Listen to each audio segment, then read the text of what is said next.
And here we are. Let me come.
Indigenous.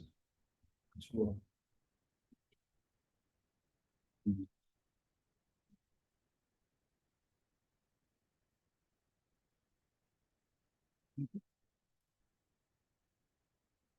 Right. Um, Good morning.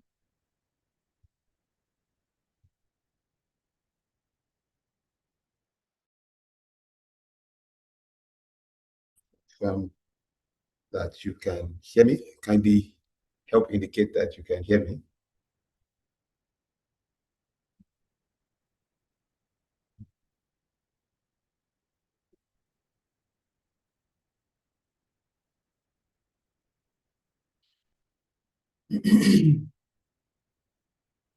All right. Can you hear me? Yes. Okay. Very good. Thank you. All right. So, welcome back to CHM 102. Um, I'm sure a few more people should be able to join us today, and hopefully the internet is going to behave properly today.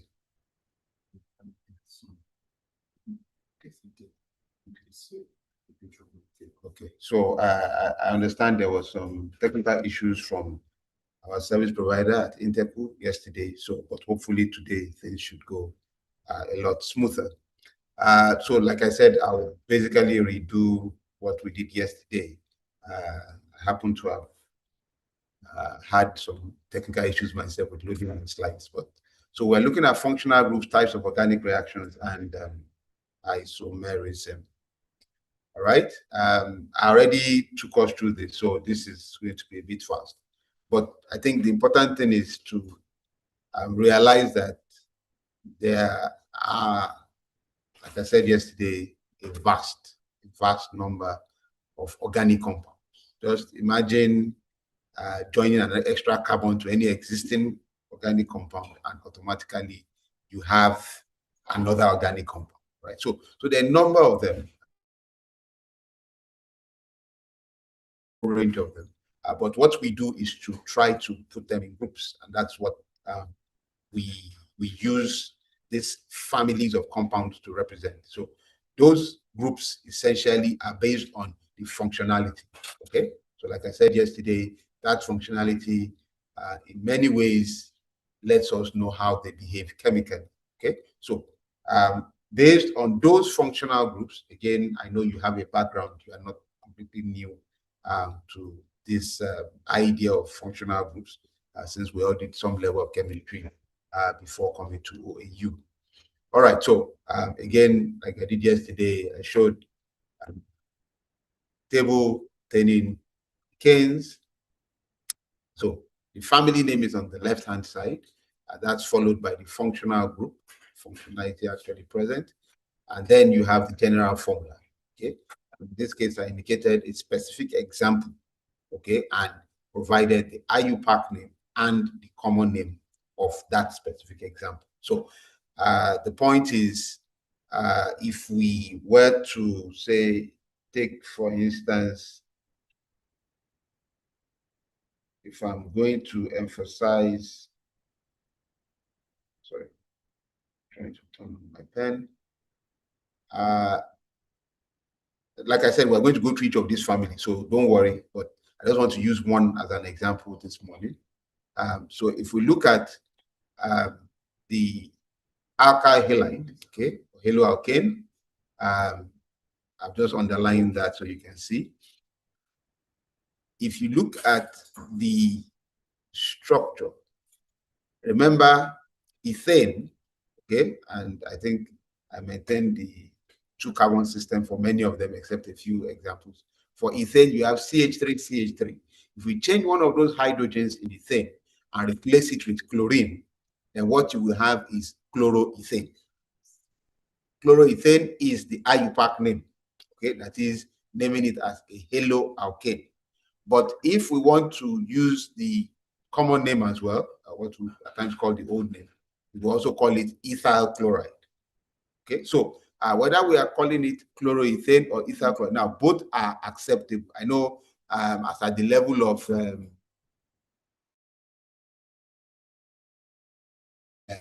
your WAEC and things like that, you are very used to IUPAC nomenclature.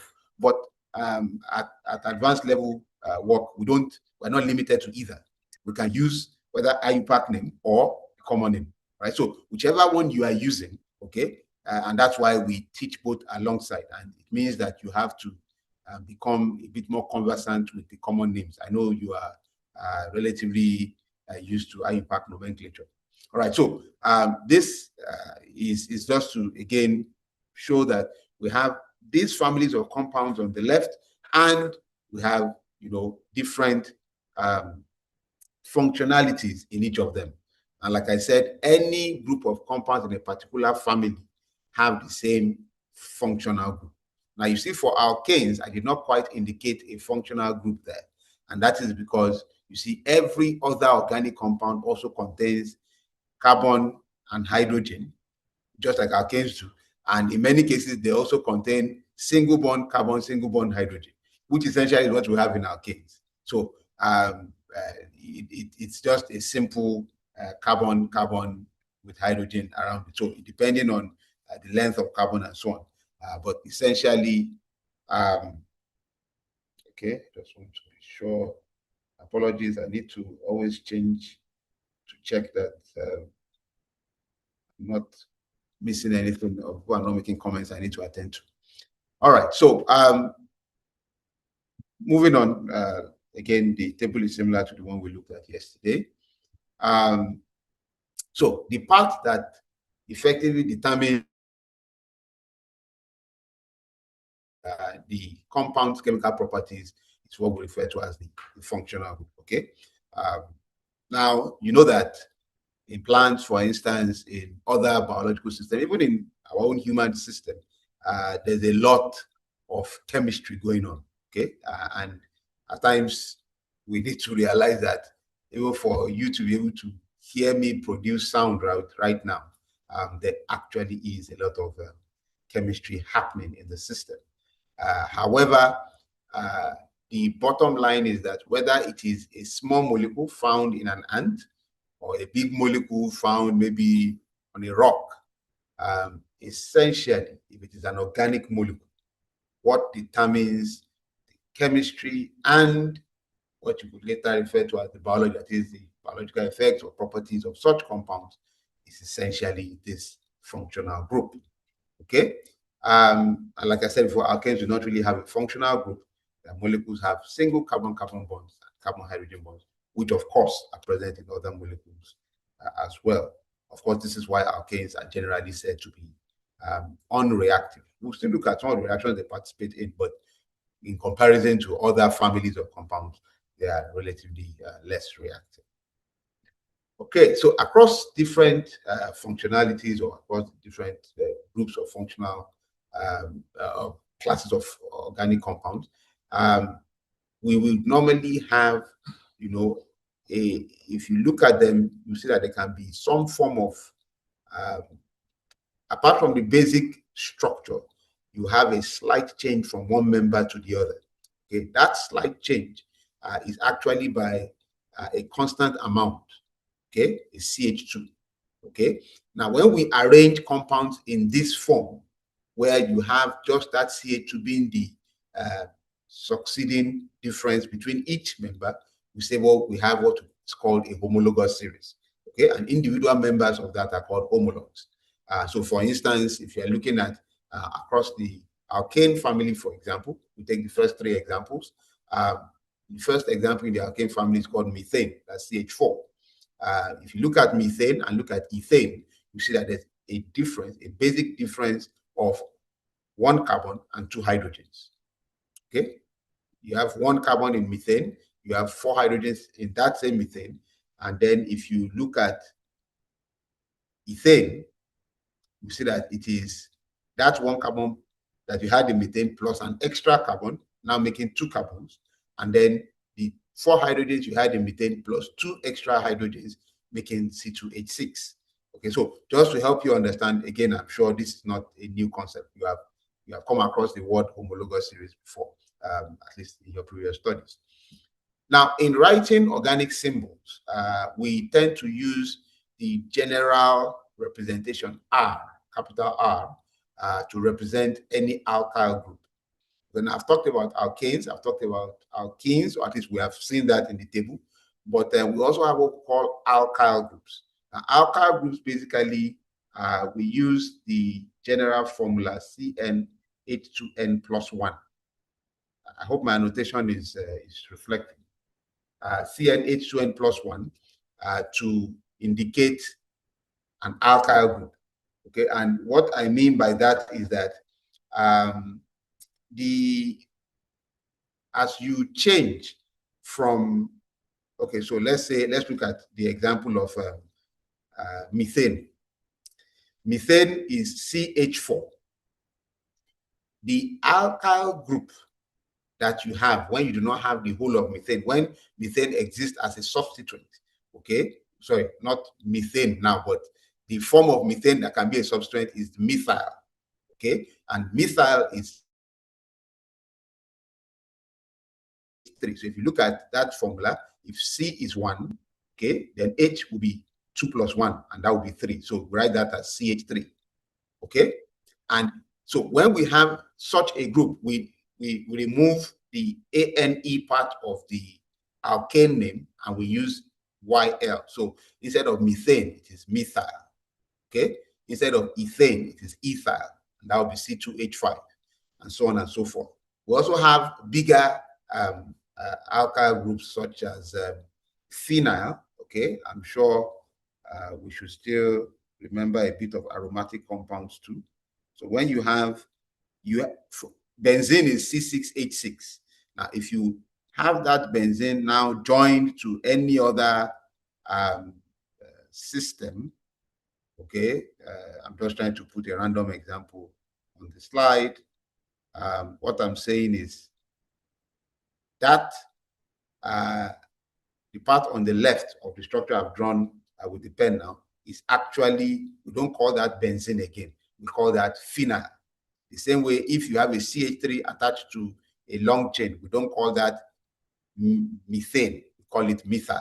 Okay, so you have phenyl, and then if it is the phenyl with a CH2, it is called benzyl. Okay, so also to mention that at times we use the short form so that rather than writing CH3, I can write ME. So if I say MEOH, sorry, I hope you are seeing my annotations clearly, okay? If I write MEOH, then what I'm writing then is which compound. Can somebody indicate which compound? If I write MEOH, if I write that as a formula, and can somebody tell me which compound that is? MEOH. ME, somebody said phenol. That's not correct. MEOH, methanol. Okay, that's correct. Methanol is correct. Okay. So ME stands for the methyl. Okay. So yes, MEOH is methanol. All right. So I'm trying to say that at times we may see, cases where you see the way we write formulas, and we'll look at that later, either in the condensed form or even in the full structural form. You may see things like ME, ET, PR, PH, PN. I'm trying to make you realize that those R groups are known. Okay, those R groups are they can be represented in these forms. Okay, so you can write for CH3OH, instead of writing CH3OH, you can write it as MEOH. Okay, moving on. So we've talked about classes of compounds generally, just as a refresher again today. Remember, I talked about that yesterday. Okay, let me give the code, the first code for today. Sorry, somebody was trying to call. The first code for today, please take note, is G for goat, 2 as a figure, Y for Yale, 6B. G2, Y6B, B for ball. G2, Y6B.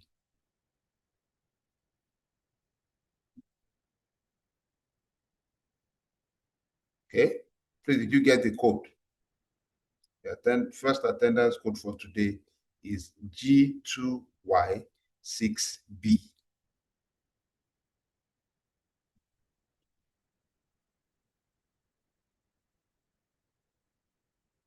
Please confirm and be sure somebody at least got it.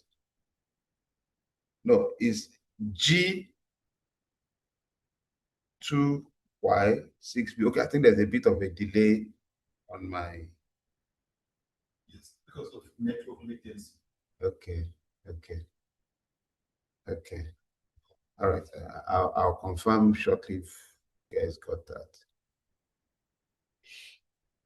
So again, yesterday we looked at types of organic reactions. Like I said, I'll repeat everything I said yesterday, basically. But this one, I know you are very familiar with this, so I won't waste a lot of time. The 4 general types are addition, elimination, substitution, and rearrangement. Okay.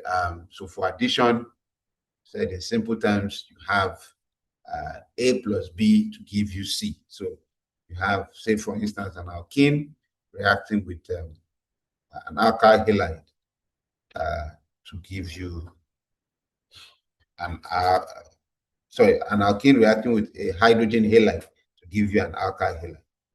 Okay. Yes. It is G2Y6B, not 6P. Somebody wrote 6P there. Okay, so for the addition reaction, and we looked at an example of this yesterday, I emphasized the fact that we lose the level of unsaturation. Okay, so in this case now you have an alkene going to become an alkyl halide. Okay, then the second example here where I listed it in this particular slide is elimination reaction. This is, like I said, basically the opposite of addition. And so under specific conditions, you can have, a single reactant splitting into 2 products. And this is used in preparation of compounds that have multiple bonds. Okay, so you can see, again, the example illustrated on this slide. The third type of organic reaction, I'm going a bit faster because I know we talked about this well yesterday, is the substitution reaction. And in this case, we have an alkyl halide in the example on the slide that is being reacted with, a base containing a hydroxide. We're saying the OH replaces the Br, okay? Sorry, the Cl, chlorine now, in the organic molecule to give us an alcohol. Okay, so you have CH3OH. And then lastly, for rearrangement, I also showed this yesterday, that there's a reorganization of the bonds and the atoms. Okay, so that if you look at the structure on the left, the reactant, you see that the double bond is between basically carbon 1 and carbon 2. But if you look at the structure on the right, the double bond is actually between carbon 2 and carbon 3. So for that to happen, the molecule has undergone a rearrangement. And in this case, it is driven in the presence of an acid catalyst. All right, so yes, simple as it is, that brings us into the 4 major classes of organic reactions. As we go on, we'll come across many named reactions, many, but they all can fit into these basic classes. So yes, the last thing I was asking yesterday was, what is isomerism? And a few of you were kind enough to provide your general, well, let me say definition. But in simple terms, that is captured, on this slide. You have molecules that have their, what we call general formula, which is the molecular formula, okay? So while that molecular formula tells us how many atoms are there and which atoms are present, until we draw the actual structure, we do not see how they are represented, in space. Okay, so isomerism now takes care of the fact that you can have two compounds, okay, with the same molecular formula, but their representation in space, their actual structures, or structural formulas, are different. Okay, and organic chemistry. So I need quickly not digress, but take us back a little to show us how we represent formulas of compounds, and you would realize that from this point, you see a lot of that, whether in my own part of the course or even when other people are teaching you, you realize that we use these representations interchangeably. So we represent organic structures in one of the following ways. One is what we call the dash structural formula, okay? And this I'm sure you are familiar with. You see this in a lot of textbooks, a lot of general organic chemistry materials. So in this case, we draw the chains, okay, using straight lines, basically. And we often indicate lone pair of electrons. Would often not indicate, rather, lone pair of electrons. But at least we show the connectivity of the atoms, okay, in the order in which they are all connected. And it's more of a two-dimensional type of representation, really, okay?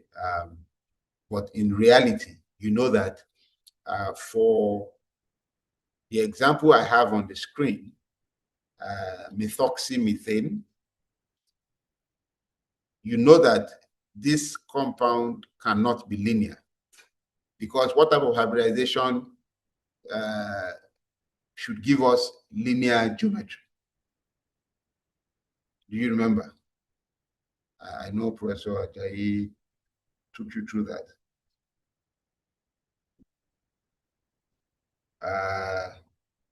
What type of hybridization should give us a linear molecule? Somebody. A geometry with a linear, okay, thank you, SP. All right, but if you look at what we have here, it does not have an SP hybridization. That oxygen does not have an SP hybridization. So there's no way we will be drawing that, correctly speaking, and we'll draw it in such a way that it appears linear. But you see, at times we use the dash structural formula because it's convenient, it's easy to quickly write and just move. So it doesn't show us the actual shape of the molecule, but it gives us a representation that, of course, as chemists, we understand that the emphasis here is not on the actual geometry. Okay, the second type of structural formula that we use in organic chemistry is what we call the condensed structural formula, condensed formula for short. It involves writing the formula of a molecule without showing the individual bonds, okay, In a condensed structure, each central atom is shown together with the atom that are bonded to it.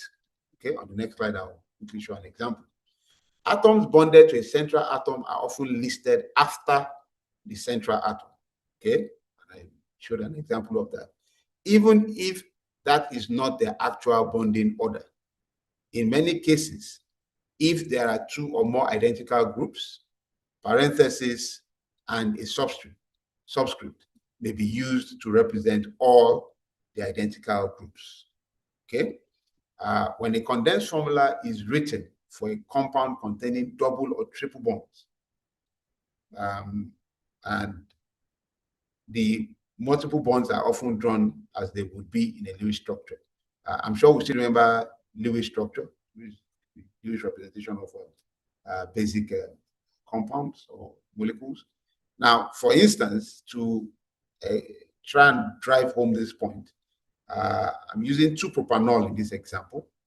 Now, 2-propanol, basically is you have 3 carbon atoms and a carbon chain that have an OH on the middle carbon.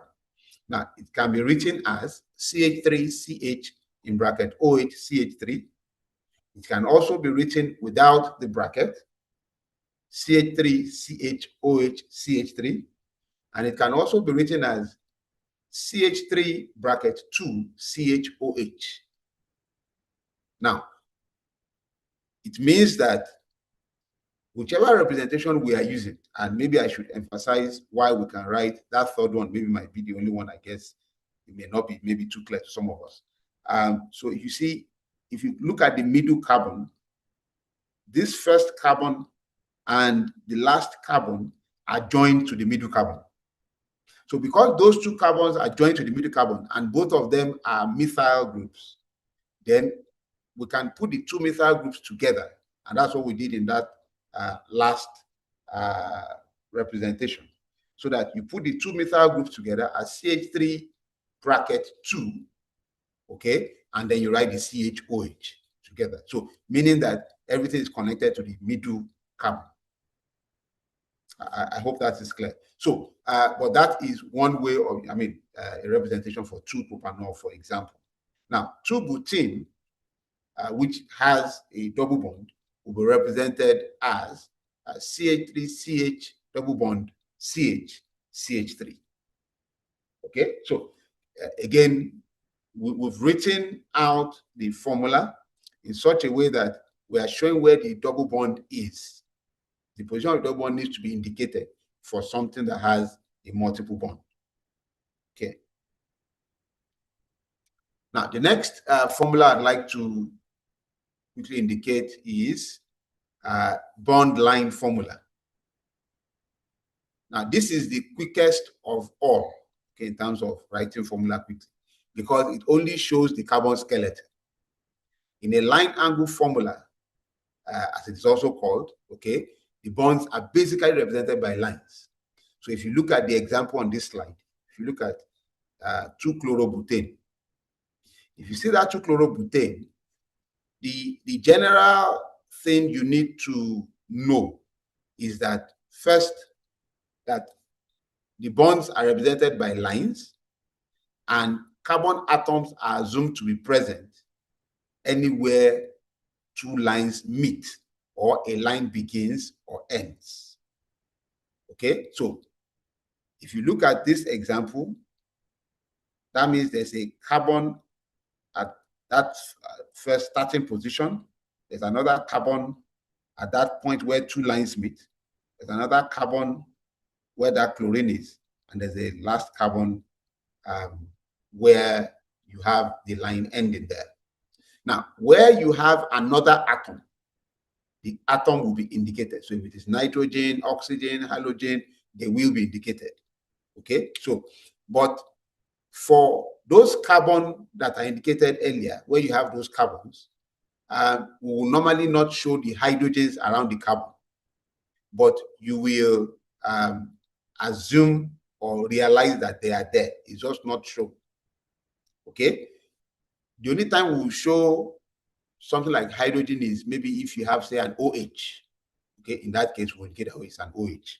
But if it is just hydrogen, like the first carbon atom in this molecule is, so you know, carbon, according to catenation, remember catenation of carbon, how many bonds should be to carbon at any point in time? How many bonds should surround the carbon atom at any point in time?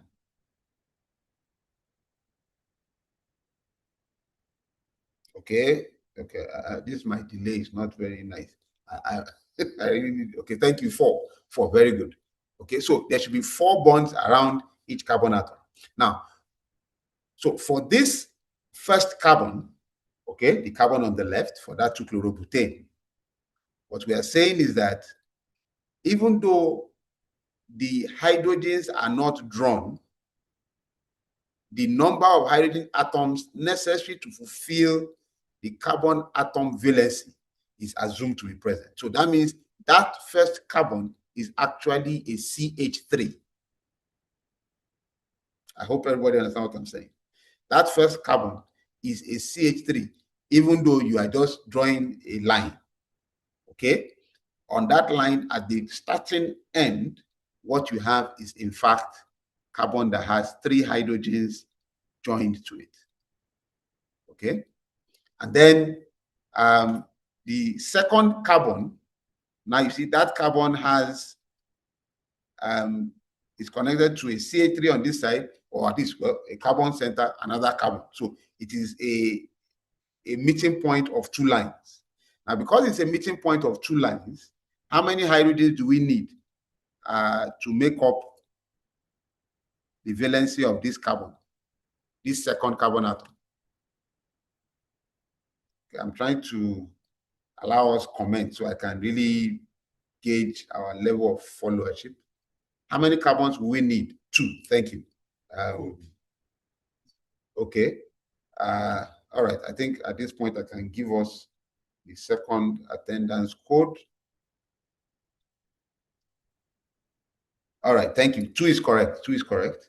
Okay. So meaning that it's not 2 carbons. Oh. The carbon has 2 hydrogens, so it is CH2. Correct. All right. So our second code for today is figure 2. G, capital letter G, G for goat. Figure 4, R for radius 6. So it is 2G4R6. 2G4R6. That's our second attendance code for the morning. Yes, thank you. Lawal is correct, 2G4R6. All right, so the second, sorry, I'm writing with my finger, so it's not as smooth as holding a pen. Then the third carbon has, in fact, 3 lines coming to it, 1 from chlorine, 2 from the other carbon atoms. So that carbon will have how many hydrogens? For the sake of time, I know you are all following nicely. It's going to be a CH. Okay, so it has 1 hydrogen connected to it. And then the last carbon, or the 4th carbon, again, is a CH3. All right. Please pardon the way the structure is appearing. I'm just I'm trying to write. I think I need to find something smaller to use to do the drawing. I'm using my finger actually. All right, so it's a CH3, CH2, CH, CH3. Okay, and the CH, the carbon, 1 carbon that is carrying a chlorine atom. So, but you see, what I want you to be able to see here is, even though the hydrogens are not shown, the fact that once you understand the convention, each point where a line starts, okay, is assumed to have a carbon, and the carbon there will have the number of hydrogens required to satisfy the carbon valence, okay, and so on. If you have, so this one I've drawn now is 4 carbon length. We could do something more than that, okay, more than 4, okay. Apologies for how straight my lines are looking, okay, but I'm saying again that whenever we have something like this, and when we get to alkanes, I'll use some of these when we're looking at examples of how we name. Okay, but the important thing is to be able to see that this point has a CH3, this point has a CH3. Anywhere the line starts or ends, you have CH3s. Okay, anywhere where you have joining, okay, that is two lines are meeting. If it's two lines, then what you have there will be a CH2, a CH2, another CH2 there. Okay, if it's three lines, then you have a CH. Okay, then you don't need to memorize anything there. You just need to, practice and practice and get used to how to be able to see it and see it clearly. Okay, then for the cyclic structure on the left-hand side, cyclobutane, you can see that two lines join at virtually every point in the molecule. So it's a CH2, another CH2 there, another CH2 here, and a CH2 there. Okay, so in the bond line formula, the idea is that we do not show even the carbons. Actually, we don't show the carbons also. We don't show the hydrogens. But as you begin, and this one I know may be the only one that you are not maybe very used to. I'm sure the other two I spoke about earlier, you've done a bit of those in the past. So, but with the bond line formula, because it is the quickest, we actually use it a little bit more than we use the others at this stage in advanced studies.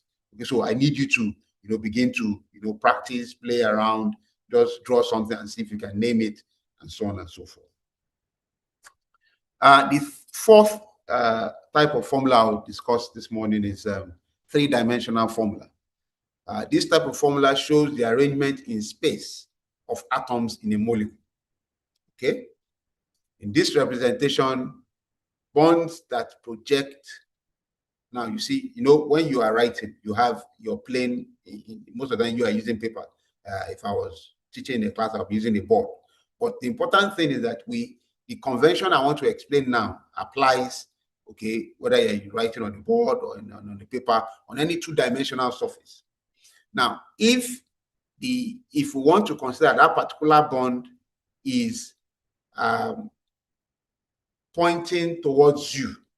Now, so what we do is that because you are trying to represent three dimensions on a two-dimensional surface, we need to adopt a convention of how we represent what is not in the plane. So you know that your paper has a two-dimensional surface, and so some things are in the plane of the paper, but some are not. So for instance, if you look at methane that I have drawn on this slide, if you actually put together the three-dimensional structure of methane, now two of the hydrogens and the carbon are going to be in a plane, and those ones are the ones we have represented by the normal line. Okay, so the normal line, the hydrogen that is at the top there and the hydrogen on the side there, okay, they are in the plane of the paper, okay, together with the carbon. Now, but if you understand that the bond angle in methane, okay, is such that all four hydrogens cannot be in a plane.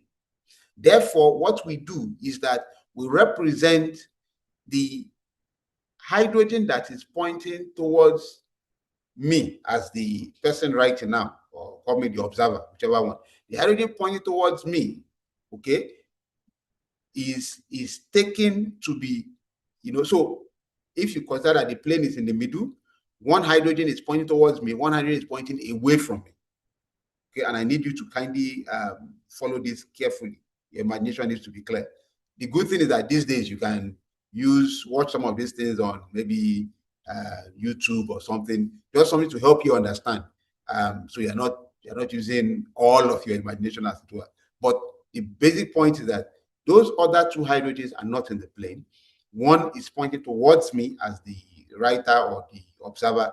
One is pointing away from me. So we represent the one pointing out of the plane towards me, okay, or pointing upward, as we could put it at times. We represent it with the wedged bond. Okay, that is the the bold, deep line. While the one that is pointing away, okay, that is lying behind the plane, is represented by the hashed wedge bond. Okay, so that one is behind the paper, okay, or behind my screen, quote. But remember, with this form now, we have been able to write it on a two-dimensional surface such that you can see all the 4 hydrogens well represented on this plane of paper or this screen. Okay, so again, it's another way we represent formulas of compounds, and we will apply all of this as we go along. So don't worry, we'll have a lot of examples to test as we go on. Now, so I quickly go on to types of isomerism. Remember, I'm actually looking at the concept of isomerism, and we've given a basic definition or background to that. So we're back from the little detour or digression that I had to take. Types of isomerism. Number 1, constitutional isomerism. Okay. Now, under constitutional isomerism, in chemistry generally, when we say constitution, what we mean is the order in which the things are arranged. So, if, for instance, if you say pentane, if it is normal pentane, it is CH3, CH2, CH2, CH2, CH3. Okay, that is how they are arranged.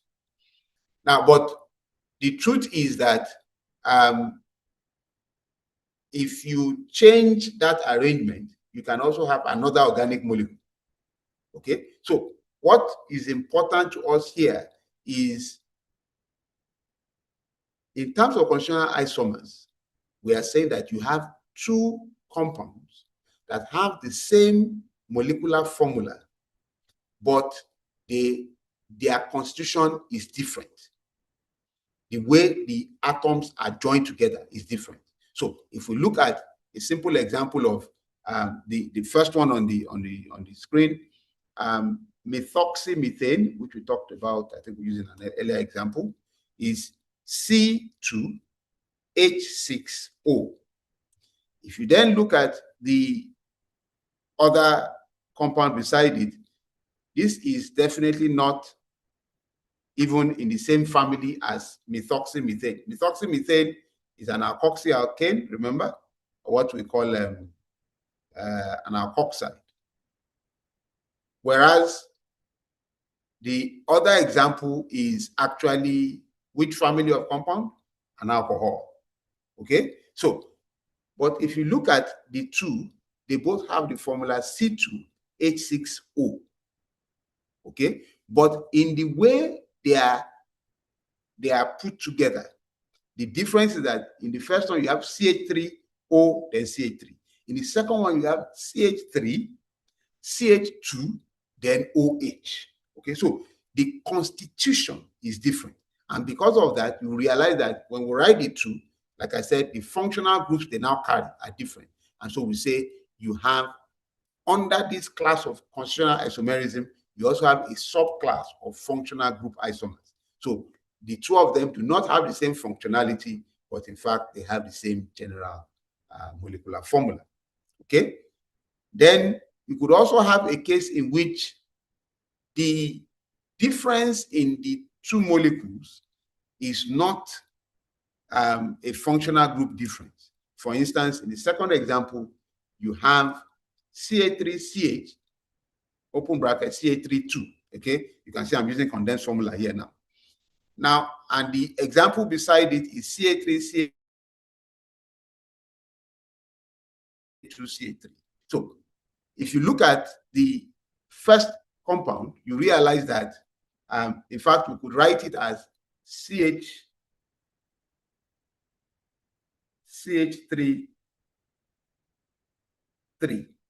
because all the methyl groups are, on the middle carbon. Okay, you could also write it that way. Now, if you were to name that compound, can somebody provide me the name of this first compound? Let me see who can actually. Okay, so don't worry. If you don't know it, don't worry. Any example I give and we have not treated yet, I will always tell you that there's no problem at all. It's just nomenclature of alkanes, and we'll go into alkanes very soon. Okay. but I figured some of us will already be able to name that compound. Okay.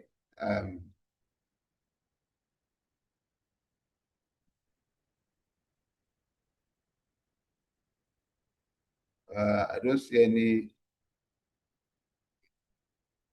anybody answering yet. Okay, so you have, if you look at the longest carbon chain there, it's actually going to be 3 carbon, okay, and you have a methyl on the middle carbon. So basically, that is 2-methyl propane, while the long chain version beside it is butane, or normal butane. So in this case, the difference between them is not in the functional group. They are both alkanes, but in the skeleton. So in one case, you have 3 carbons and then another carbon pointing up from the middle. And in the other case, you have 4 carbons, straight chain. So you have what we call skeletal isomers, which are a subclass of constitutional isomers. And then in the last example, you have a case in which the position of the substituent is different. So on the one on the left-hand side, you have it as CH3CH, then the NH2 is attached to that CH, and then CH3. On the one on the right-hand side, you have CH3, CH2, CH2, NH2. So for the one on the left, the amino group is on carbon 2. Okay, so that's 2-amino propane. In the other case, you have it as being on, well, we'll call it carbon 1 now because it has to be from the end. So it is 1-amino, okay, propane. So, but basically, we call this positional isomer. So you have a case in which it is the position of the substituent that is different. It is the same basic chain, the same skeleton, but the position of the substituent is different. So you have what we call positional isomers. So you have 3 subclasses under constitutional isomers. It's that functional group, skeletal, or positional isomerism. So all of that, like I said, are under constitutional isomerism, the way and order of arrangement of the atoms. The second type of isomerism is what we call stereochemical isomerism. Now, stereoisomers have their atoms connected, okay, in the same. So when I say sequence now, what I mean is the constitution is the same. Remember that for constitutional isomers, the differences between them is how they are constituted. So in one case, you have a CH3 attached to an oxygen. In the other case, you have a CH3 attached to a CH3. But the total formula is the same. Now, for stereochemical isomers, the constitution is the same, but the arrangement in space is what is different. Okay? So in this sense, we can classify stereoisomers in 2 broad ways. One, with respect to rotation about a bond. Now, under this, we have 2 groupings again. I'm talking of respect to rotation about a bond. The first class are those we call conformational isomers. Now, this has to do with stereoisomers that we can, by rotation of just 1 bond, you can move from one stereoisomer to the other. Okay? Now, because we, let me see if I can quickly come back and then come forward. Okay, I'm going to go back, please, but I need to use something to explain. And in the physical class, I have a way of explaining, but since I didn't come with the models this morning, I'll use the image on this slide. So if you look at the structure on the top left corner, where I have written staggered, you would realize that I try to draw the carbon-carbon bond to be a bit longer than usual, just to help you see that it's a carbon. So in front here, we have a carbon. At the back there, at the point where those lines meet, you also have a carbon. Okay? So we have a carbon-carbon bond there. But if you look at that carbon-carbon bond, looking through that carbon-carbon bond, what we are saying is that the 3 hydrogens in front and the 3 hydrogens at the back you can keep twisting around that carbon-carbon bond. If you twist around that carbon-carbon bond, you go from this one that we call eclipsed conformation to the one beside it written as, the one we call staggered conformation. You move to the one that is called eclipsed. Okay? The differences, and I will explain that later, but what I want you to realize is that all we are doing is twisting around the middle carbon-carbon bond. That's what we are doing. We're just twisting, moving in different at angles around that middle carbon-carbon bond. So it's important that when I say with respect to rotation about a bond, I need you to be able to follow what we're actually talking about. And you see the staggered representation, where if you look at it carefully, you see that each hydrogen in front does not have a hydrogen on the other carbon. If you are looking through the lens of an observer, if you are looking at it from here, okay, looking through that carbon-carbon bond, you realize that for every hydrogen in front, there's no hydrogen directly at its back. You are looking through the carbon-carbon bond, mind you. If you look at the one in front, you can see the hydrogen in front, the one standing, more or less vertically above the carbon. There is no hydrogen at the back position representing that. Okay, there's no carbon, there's no hydrogen mirroring the one in front. So that's why that conformation is different from, if you look at the one under eclipse, the one written as eclipse, you see that for the hydrogen in front, okay, at that position, there's a hydrogen, there's also another hydrogen at the back that more or less, okay, still looking through the carbon-carbon bond. So I'm just trying to help you see that those 2 conformations, that's what we call them, are different. Those 2 conformations are different. So we call this type conformational isomers. Okay, I'm just trying to go back to where I was originally. Okay. All right, so let me quickly give us the last code for today. The last code for today is D2, D for dog, figure 2, W for wall, 85.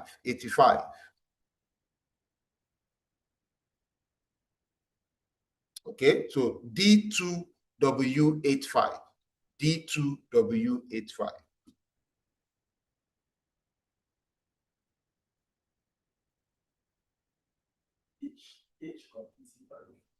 D2W85.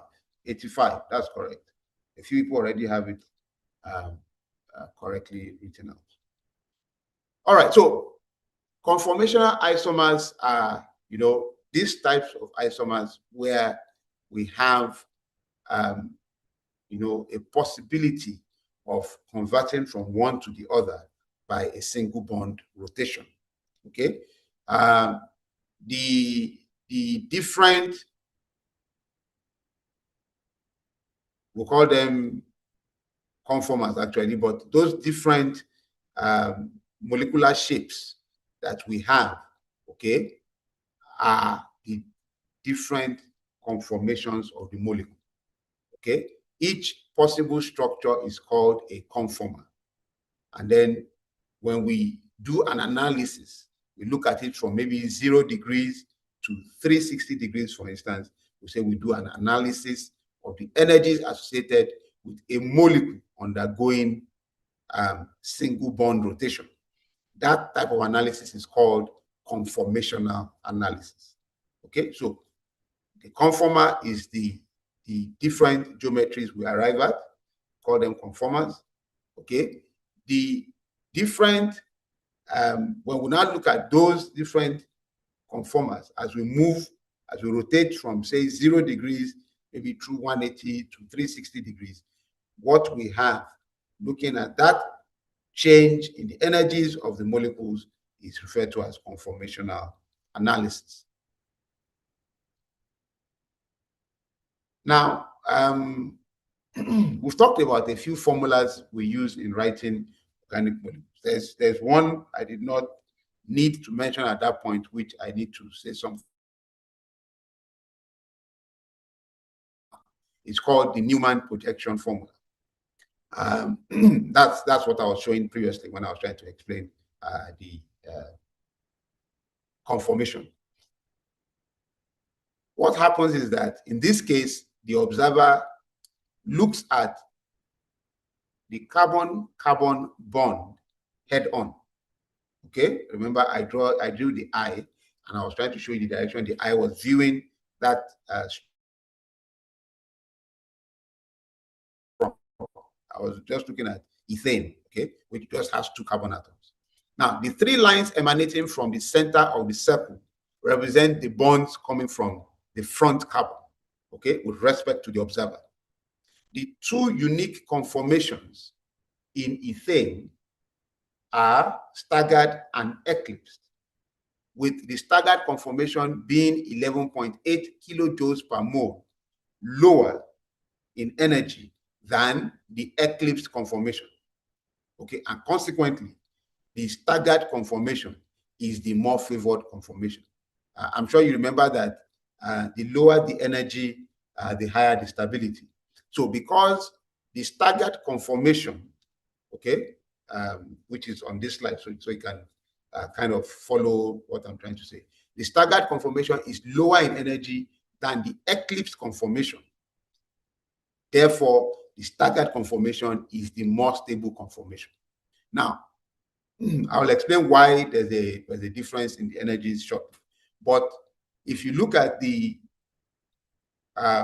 energy diagram for rotation in ethane, you would notice that for the eclipse conformation, if you look at it from the left-hand side, the eclipse conformation you have there, and okay, maybe I should quickly explain how that is eclipse conformation. If you look at the structures I drew on top, when it is staggered, the first example we have here, if you represent it as a, so this is the Newman projection. The one on the right is the Newman projection. The one on the left is the sawhorse projection. Now, the sawhorse projection being converted to Newman projection reflects that. I'm looking at our time. Maybe I'll have to start again from this slide tomorrow. But maybe just to wrap it up for today, the staggered conformation, the first one on the left, and the third one, the first and the third, are both staggered. In fact, the sawhorse on the left is the one represented in Newman form on the right. Okay, so structure 1 is the same as structure 3. Structure 1 is sawhorse projection. Structure 3 is Newman projection. When we look at it through the middle, this structure 3 is what we come up with as the Newman projection. Okay? But like I said, I think because of our time, we might have another class we need to jump into. I'll stop for there, and then we'll continue from here tomorrow. Thank you very much. See you. I think tomorrow's class is 8 a.m. I'll see you at 8 a.m. tomorrow. Enjoy the rest of your day. Bye.